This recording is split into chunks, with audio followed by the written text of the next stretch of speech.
2024 December నెల 30వ తారీఖు వరకు మేషరాశి ఫలితాలు చెప్పుకుందాం. మేష వృశ్చికయోర్ భౌమ. మేష వృశ్చిక రాశులకి కుజుడు అధిపతి. అటువంటి కుజుడు బాగాలేడు, అర్ధాష్టమం. అంటే బాలగ్రహ దోషాలు ఉన్నాయి. ఆ బాలగ్రహ దోషాల్లో కొన్ని గ్రహాలు ఉన్నాయి. అర్ధాష్టమంలో కుజుడు ఉండకూడదు, దానివల్ల దోషం. ద్వాదశాష్టమ జన్మస్థం శని మంగారకో గురు కుర్వంతి ప్రాణ సందేహం స్థానచలనం ధనక్షయం. ద్వాదశం 12, 1, తర్వాత 2 ఈ 3 రాశుల్లో కుజుడు కానీ గురువు కానీ శని కానీ ఉంటే అది కూడా అర్ధాష్టమం 8, 4 కూడా ఉంటుంది. ద్వాదశి అష్టం 12, 1, 2, 8, 4 ఈ రాశుల్లో శని కానీ గురువు కానీ కుజుడు కానీ ఉంటే ఇక వాళ్ళ బాధ ఇక చెప్పేది లేదు.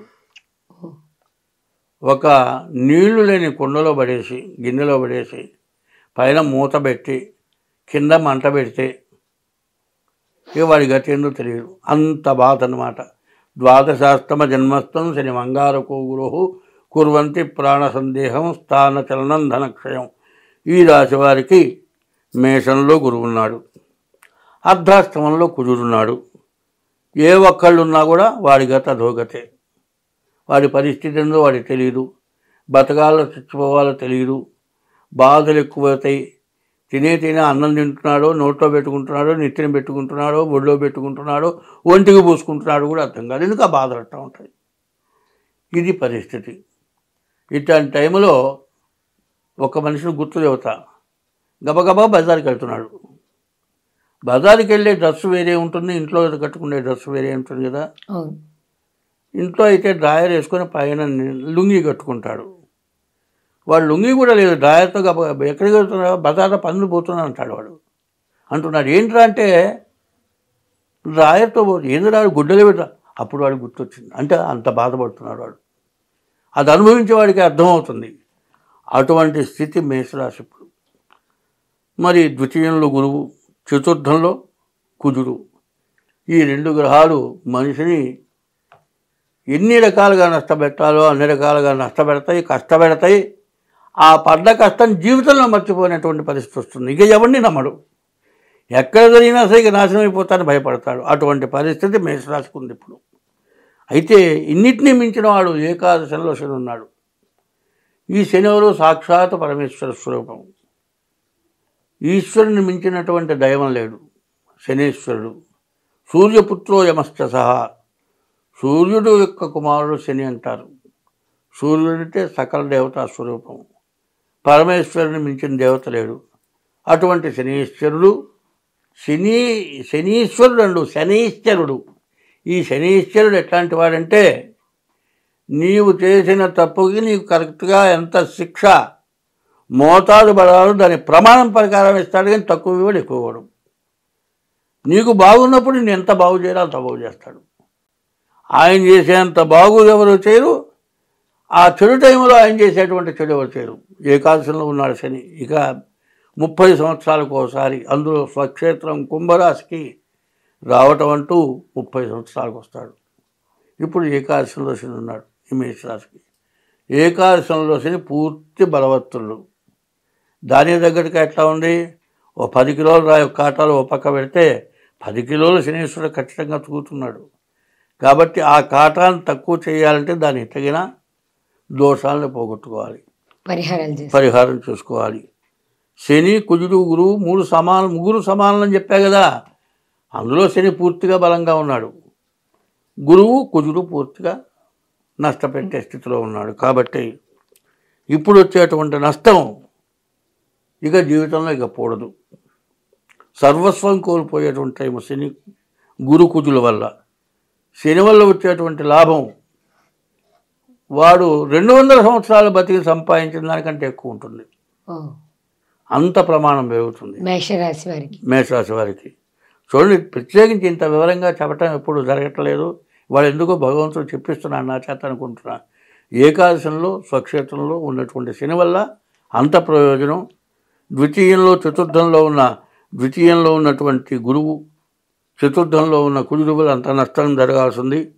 అయితే ఇప్పుడు బాగున్న గ్రహాలు వచ్చేప్పటికల్లా ఒక రకంగా గురువు మంచి అని చెప్పాలి.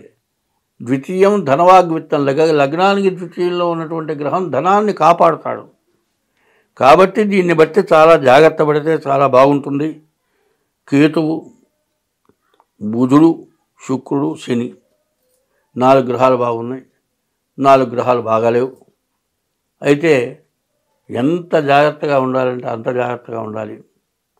ఒక్కోడు బాణం వేస్తాడు. మన ఈ మధ్య గురి 2 కిలోమీటర్ల దూరంలో ఉన్నటువంటి వ్యక్తిని కరెక్ట్గా గురిపెట్టి కాలిస్తే దెబ్బ చచ్చిపోయినాడు.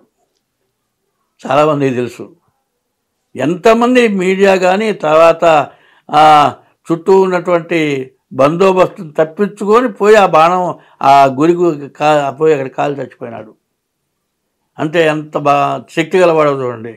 అంత శక్తి సంబంధించినటువంటి పరిస్థితి ఇప్పుడు ఉంది. కాబట్టి ముందుగా మీకు చెప్పేది ఏంటంటే డేట్ ఆఫ్ బర్త్ ద్వారా మీ జాతకం చూపించుకోండి. 2 అది లేకపోతే హస్త సాముద్రిక ద్వారా మీ జాతకం చూపించుకోండి. మీ జీవితం 100 సంవత్సరాల జీవితంలో ఇది పూర్తిగా క్రిటికల్. దీన్ని తప్పించుకోవడం చాలా అవసరం. కాబట్టి ఇంకో ఉదాహరణగా చెబుతున్నా. ఇప్పుడు చంద్రకథ అంటారు, ఇనుముతో సమానంగా ఉంటుంది, బాగా బలంగా ఉంటుంది. అది రోకళ్ళకి పచ్చడి బండలకి వాడతారు. అదో పెద్ద ఇంతలో కొమ్మ తీసుకున్నాడు, బాగా ఇంతలో బాగా లావు పొడుగ్గా ఉంది. అది తీసుకొని తలకాయ పలగొట్టడానికి వచ్చాడు. ఆ తలకాయ మీద వేసే టైములో ఎట్లా ఉంటుంది మనిషికి? భయం ఉంటుంది కదా, చచ్చిపోయినా అనుకుంటారు కదా. అటువంటి టైంలో ఇవాళ ఉన్న శని బలం ఎట్లా ఉంటుందంటే కరెక్ట్గా తలకాయకి తగిలే టైంలో కరికిన పక్కకి తప్పుకున్నాడు. ఆ బండ పోయి కింద పడేది, తలకాయ పడకుండా బతికాడు, చచ్చిపోలే. అదే పడితే చచ్చిపోతాడు. అటువంటి క్రిటికల్ పొజిషన్. కాబట్టి ఉదాహరణతో కూడా చెప్తూ ఉన్నాను. ఇప్పుడు పడ్డ జాగ్రత్త మీకు ఎప్పుడు ఉపయోగపడుతుంది. కాబట్టి మీ డేట్ ఆఫ్ బర్త్ ద్వారా మీ జాతకం చూపించుకోండి, తగిన శాంతి చేసుకోండి. శని వల్ల ఉపయోగపడే ఉపయోగం 200 సంవత్సరాలు సంపాదించినంత సంపాదన రానన్నా వస్తుంది, పోకుండా ఆగనన్నా ఆగుతుంది. కాబట్టి అంత తిరుగుతాయి.